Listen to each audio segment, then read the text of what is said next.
টেন্সকে কিভাবে আইডেন্টিফাই করতে হয় সেই বিষয়টা সম্পর্কে আমরা জানার চেষ্টা করেছি। এখন দেখব যে এই উদাহরণগুলোর মাধ্যমে আমরা কিভাবে টেন্সকে আইডেন্টিফাই করতে পারি বা কতটুকু শিখলাম। তো এই ক্ষেত্রে আপনারা যেটা করতে পারেন, ভিডিওটা পজ করে তারপরে হচ্ছে আবার চালু করতে পারেন, অর্থাৎ আবার অ্যান্সারের সাথে আপনারা মিলিয়ে নিতে পারেন। তো দেখি এই সেন্টেন্সে ভার্বটা হচ্ছে গোস, অর্থাৎ আমরা জানি সাবজেক্ট যখন থার্ড পারসন সিঙ্গুলার হয় তখন মূল ভার্বের সাথে অ্যাস অথবা ইয়েস যুক্ত হয়। কখন? যখন সেটা প্রেজেন্ট ইনডিফিনিট টেন্স থাকে, অর্থাৎ প্রেজেন্ট ইনডিফিনিট টেন্সের ক্ষেত্রেই শুধুমাত্র ভার্বের সাথে অ্যাস বা ইয়েস যুক্ত হতে পারে। তাহলে এটা নিঃসন্দেহে প্রেজেন্ট ইনডিফিনিট টেন্স।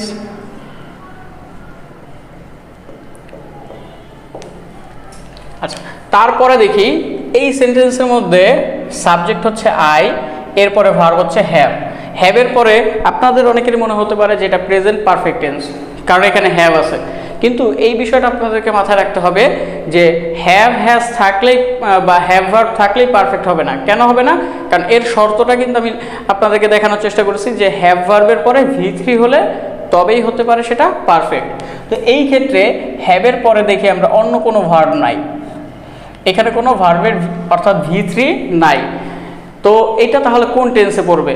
মনে করেন যে একটা মরুভূমিতে আপনি একা, তো আপনাকে যদি বলা হয় যে কাউকে সাহায্য করতে, তাহলে বিষয়টা অনেক হাস্যকর। কারণ হচ্ছে যদি আপনি একাই থাকেন তাহলে আপনি কাউকে সাহায্য করতে পারবেন না, বরং আপনার সাহায্য দরকার।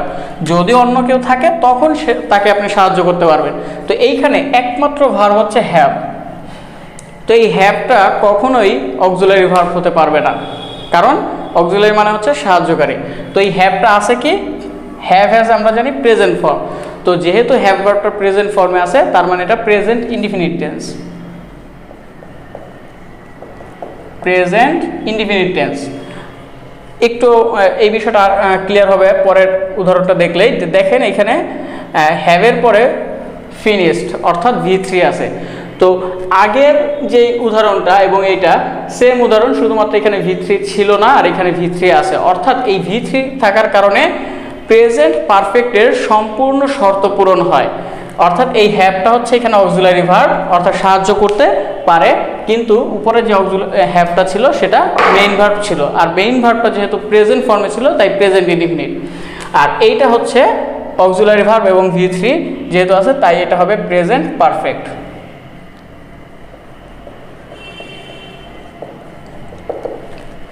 তারপরের উদাহরণটা একটু খেয়াল করি যে আই হ্যাড মাই মিল। এখানে হ্যাড দ্বারা হচ্ছে খাওয়া অর্থে ব্যবহার হয়েছে, অর্থাৎ এই যে 2 নাম্বারটা এবং 4 নাম্বার, 2 নাম্বারে এটা ছিল প্রেজেন্ট ফর্ম তাই প্রেজেন্ট ইনডিফিনিট, এটা হচ্ছে পাস্ট ফর্ম তাই হবে এটা পাস্ট ইনডিফিনিট।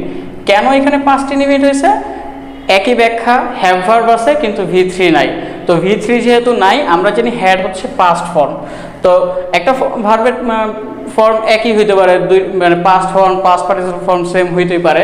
তো সেই ক্ষেত্রে এটা যেহেতু ভার্বের সাবজেক্টের পরেই বসছে, অর্থাৎ ভার্বের পাস্ট ফর্ম হিসেবে বসছে, তো সেক্ষেত্রে এটা পাস্ট ইনডিফিনিট। এরপরে খেয়াল করি I saw a man catching fish. তো অনেকেই এখানে আইএনজি দেখার কারণে মনে করতে পারে যে কন্টিনিউয়াস টেন্স, কিন্তু আপনি এটা কোন কন্টিনিউয়াস ধরবেন? Present continuous. তাহলে প্রেজেন্ট কন্টিনিউয়াসের শর্ত কি? এম ইজ এর পরে আইএনজি।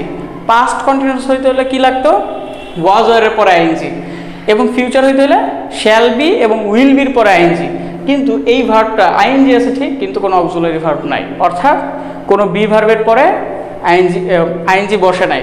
তো সেক্ষেত্রে এটা কন্টিনিউয়াসের শর্ত পূরণ হয় না। আর এইখানে দেখি আমরা ভার্বটা কি আছে?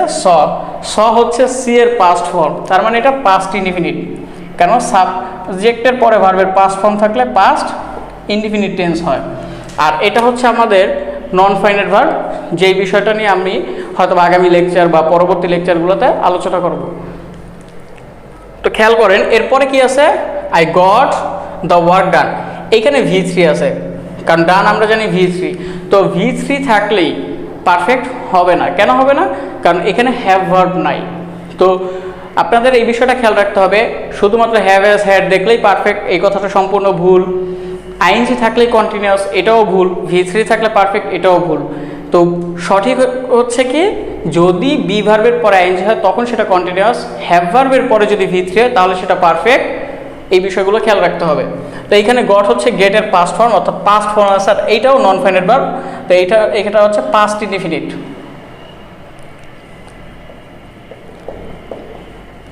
পাস্ট ইনডিফিনিট টেন্সে আছে। তো এখানে ইজ আছে, একই বিষয় যে এখানে আইএনজি নাই, অর্থাৎ এম ইজ আর আমরা জানি কি বি ভার্বের প্রেজেন্ট ফর্ম। তো সেন্টেন্সের মধ্যে প্রেজেন্ট ফর্ম থাকলে প্রেজেন্ট ইনডিফিনিট।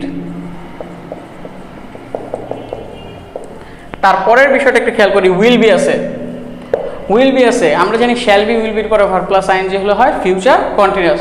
তো উইল বি আছে ঠিকই, কিন্তু আইএনজি নাই, অর্থাৎ শ্যাল উইলের পরে শুধুমাত্র একটা বেস ফর্ম। আর শ্যাল উইলের পরে যদি শুধু বেস ফর্ম হয় তাহলে সেটা কোন টেন্স হয়? Future indefinite. তারপরে একটু খেয়াল করি, he read a newspaper. এখন হি হচ্ছে এখানে third person singular, third person singular.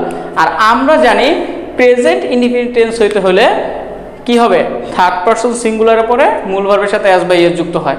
তো যেহেতু এখানে অ্যাস বাই এস যুক্ত নাই, তার মানে এই বিষয়টা খেয়াল করতে হবে যে রিডের তিনটা ফর্ম কি সেম। আমরা জানি রিডের তিনটা ফর্ম যেহেতু সেম, অর্থাৎ এখানে প্রেজেন্ট ফর্ম হিসেবে না, এটা পাস্ট ফর্ম হিসেবে আছে। কারণ যদি এটা প্রেজেন্ট ফর্মে থাকতো তাহলে অবশ্যই এখানে অ্যাস অথবা ইয়েস যুক্ত থাকতো, অর্থাৎ রিডস হইতো। যেহেতু রিড আছে অর্থাৎ রিডস নাই, তার মানে পাস্ট ইনডিফিনিট টেন্স। তারপরে একটু খেয়াল করি, he did not do the work. Do আছে, ডিডও আছে। তো আপনাদেরকে আমি বলার চেষ্টা করেছিলাম যে কোশ্চেন অথবা নেগেটিভে যদি ডিড থাকে তাহলে পাস্ট ইনডিফিনিট, আবার ডু ডাজ যদি থাকে তাহলে প্রেজেন্ট ইনডিফিনিট। তো এই নেগেটিভটা আছে কার সাথে? ডিডের সাথে, অর্থাৎ ডিড যেহেতু এখানে আগে আছে তো এইটা অনুযায়ী হচ্ছে তাহলে কি হবে? Past indefinite. কারণ নেগেটিভের সাথে এই ডিডটা যেহেতু আছে তাই এটা পাস্ট ইনডিফিনিট। আর ডু ডাজ এবং ডিড এরপরে যে কোনো ভার্ব যদি বসে তাহলে সেটা বেস ফর্ম হবে। এরপরে খেয়াল করে উইল হ্যাভ, তারপরে বিন, তারপরে ভার্ব প্লাস আইএনজি। এটা খুব সহজেই বুঝতে পারছেন যে ফিউচার পারফেক্ট কন্টিনিউয়াস। তারপরে আইডেন্টিফাই দ্য টেন্স, এটা হচ্ছে একটা ইম্পারেটিভ সেন্টেন্স। কীভাবে বুঝবেন? যে ভার্ব দ্বারা শুরু হয়েছে, শুরু হয় ভার্বের বেস ফর্ম দ্বারা। অর্থাৎ ইম্পারেটিভ সেন্টেন্স দ্বারা যখন যদি কোনো সেন্টেন্স থাকে আপনার ইম্পারেটিভ সেন্টেন্স, তাহলে সেটা সব সময়ের জন্যই প্রেজেন্ট ইনডিফিনিট। অর্থাৎ ইম্পারেটিভ যুক্ত সেন্টেন্সগুলো সবসময় কি হয়? Present indefinite.